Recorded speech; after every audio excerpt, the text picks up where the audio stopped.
So we're wrapping up our poetry unit in freshman English, and we came across Sara Teasdale's poem, Though It Come Soft Rains. And one of the classic works to come from this poem is Ray Bradbury's short story, August 2026, There Will Come Soft Rains, that came out roughly 30 years after her poem, but came out in a time when America was in the midst of a Cold War that was beginning. There's a lot of fear of nuclear fallout. And the world that Sara Teasdale describes in that poem about what nature and how the world would react if humans were just completely taken away. Ray Bradbury, a master of science fiction, really brings into question, what would we leave behind? So this is Ray Bradbury's There Will Come Soft Rains. In the living room, the voice clock sang, "Tick-tock, 7 o'clock, time to get up, 7 o'clock," as if it were afraid that nobody would. The morning house lay empty. The clock ticked on, repeating and repeating its sounds into the emptiness. 7-9, breakfast time, 7-9. In the kitchen, the breakfast stove gave a hissing sigh and ejected from its warm interior 8 pieces of perfectly brown toast, 8 eggs sunny side up, 16 slices of bacon, 2 coffees, and 2 cool glasses of milk. "Today is August 4th, 2026, said a second voice from the kitchen ceiling. "In the city of Allendale, California." It repeated the date 3 times for memory's sake. "Today is Mr. Featherstone's birthday. Today is the anniversary of Titilla's marriage. Insurance is payable, as are the water, gas, and light bills." Somewhere in the walls, relays clicked, memory tapes glided under electric eyes. 8-1, tick-tock, 8-1 o'clock, off to school, off to work, run, 8-1. But no door slammed. No carpets took the soft tread of rubber heels. It was raining outside. The weather box in the front door sang quietly. "Rain, rain, go away, rubber's raincoats for today." And the rain tapped on the empty house, echoing. Outside, the garage chimed and lifted its door to reveal the waiting car. After a long wait, the door swung down again. At 8:30, the eggs were shriveled and the toast was like stone. An aluminum wedge scraped them into the sink, where hot water whirled them down a metal throat which digested and flushed them away to the distant sea. The dirty dishes were dropped into a hot washer and emerged twinkling dry. 9:15, sang the clock. "Time to clean." Out of warrens in the wall, tiny robot mice darted. The rooms were acrawl with the small cleaning animals, all rubber and metal. They thudded against chairs, whirling their mustached runners, kneading the rug nap, sucking gently at hidden dust. Then, like mysterious invaders, they popped into their burrows. Their pink electric eyes faded. The house was clean. 10 o'clock. The sun came out from behind the rain. The house stood alone in a city of rubble and ashes. This was the one house left standing. At night, the ruined city gave off a radioactive glow which could be seen for miles. 10:15. The garden sprinklers whirled up in a golden founce, filling the soft morning air with scatterings of brightness. The water pelted window panes running down the charred west side where the house had been burned evenly free of its white paint. The entire west face of the house was black, save for 5 places. Here, the silhouette in paint of a man mowing a lawn. Here, as in a photograph, a woman bent to pick flowers.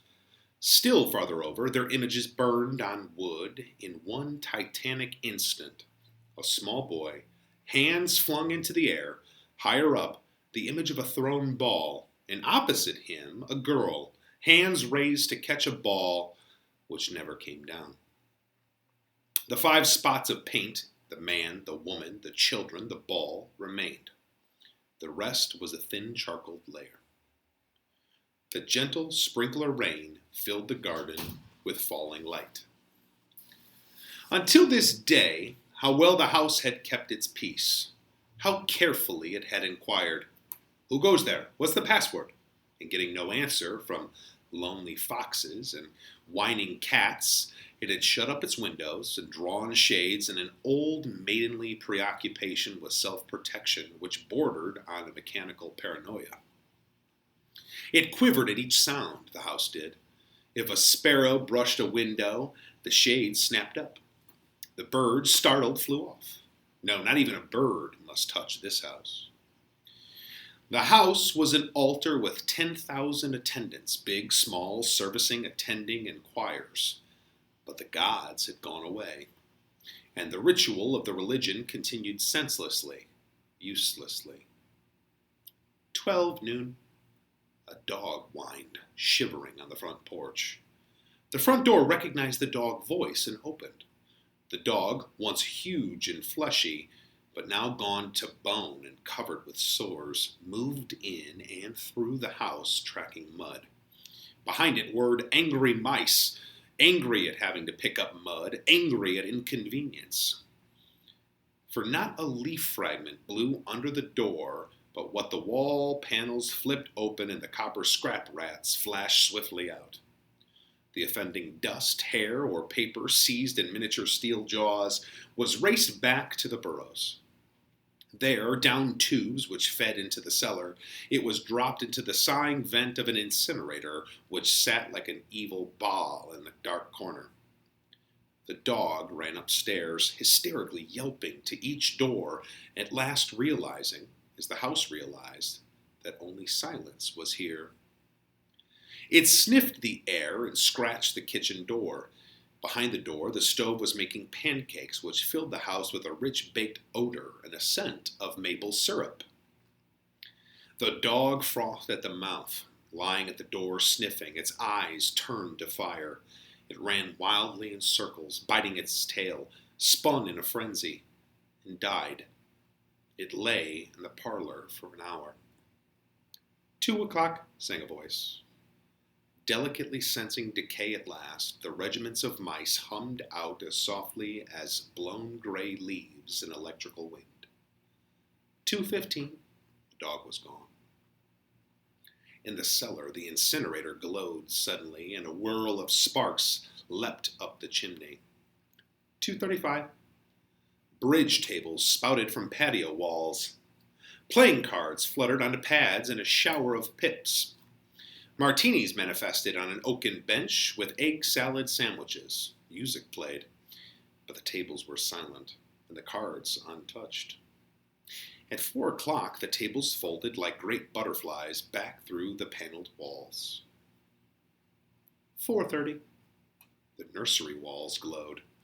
Animals took shape: yellow giraffes, blue lions, pink antelopes, lilac panthers, cavorting in crystal substance.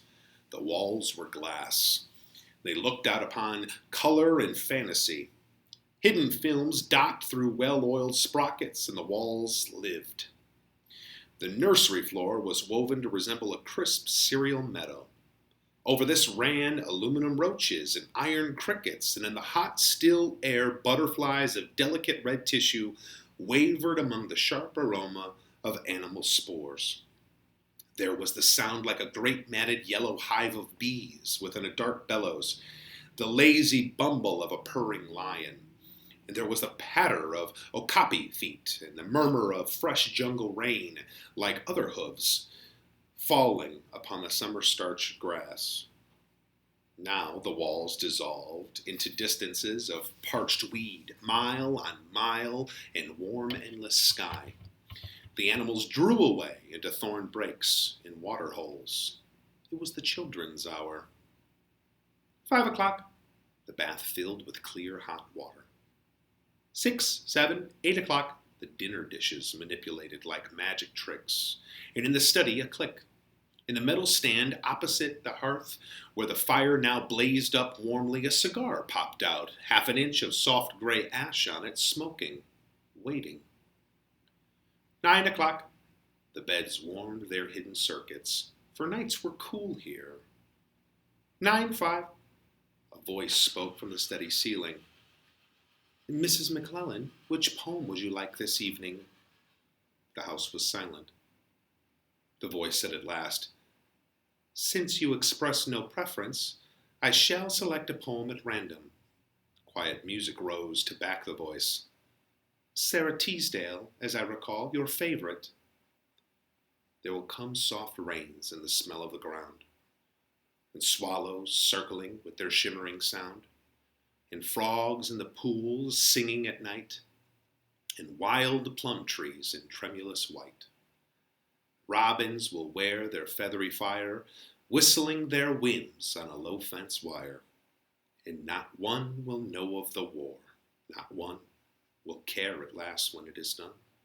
Not one would mind, neither bird nor tree, if mankind perished utterly. And spring herself, when she woke at dawn, would scarcely know that we were gone. The fire burned on the stone hearth, and the cigar fell away into a mound of quiet ash on its tray. The empty chairs faced each other between the silent walls, and the music played. At 10 o'clock, the house began to die. The wind blew. A failing tree bough crashed through the kitchen window. Cleaning solvent, bottled, shattered over the stove. The room was ablaze in an instant. Fire! Screamed a voice. The house lights flashed. Water pumps shot water from the ceilings. But the solvent spread on the linoleum, licking, eating under the kitchen door, while the voices took it up in chorus. Fire! Fire! Fire! The house tried to save itself. Doors sprang tightly shut, but the windows were broken by the heat, and the wind blew and sucked upon the fire. The house gave ground as the fire in 10 billion angry sparks moved with flaming ease from room to room and then up the stairs, while scurrying water rats squeaked from the walls, pistoled their water, and ran for more. And the wall sprays let down showers of mechanical rain. But too late. Somewhere, sighing, a pump shrugged to a stop. The quenching rain ceased. The reserve water supply, which had filled baths and washed dishes for many quiet days, was gone. The fire crackled up the stairs. It fed upon Picassos and Matisses, and in the upper halls like delicacies, baking off the oily flesh, tenderly crisping the canvases into black shavings. Now the fire lay in beds, stood in windows, changed the color of drapes. And then reinforcements. From attic trapdoors, blind robot faces peered down with faucet mouths gushing green chemical. The fire backed off, as even an elephant must at the sight of a dead snake. Now there were 20 snakes whipping over the floor, killing the fire with a clear, cold venom of green froth. But the fire was clever. It had sent flames outside the house, up through the attic, into the pumps there, an explosion. The attic brain, which directed the pumps, was shattered into bronze shrapnel on the beams. The fire rushed back into every closet and felt of the clothes hung there. The house shuddered, oak bone on bone, its bared skeleton cringing from the heat, its wire, its nerves revealed as if a surgeon had torn the skin off to let the red veins and capillaries quiver in the scalded air. Help! Help! Fire! Run! Run! Heat snapped mirrors like the brittle winter ice. And the voices wailed, Fire! Fire! Run! Run! Like a tragic nursery rhyme, a dozen voices, high, low, like children dying in a forest. Alone, alone. And the voices fading as the wires popped their sheathings like hot chestnuts. 1, 2, 3, 4, 5 voices died. In the nursery, the jungles burned. Blue lions roared, purple giraffes bounded off, the panthers ran in circles changing color, and 10 million animals, running before the fire, vanished off toward a distant steaming river. 10 more voices died. In the last instant, under the fire avalanche, other choruses, oblivious, could be heard announcing the time, playing music, cutting the lawn by a remote control mower, or setting an umbrella frantically out and in the slamming and opening front door.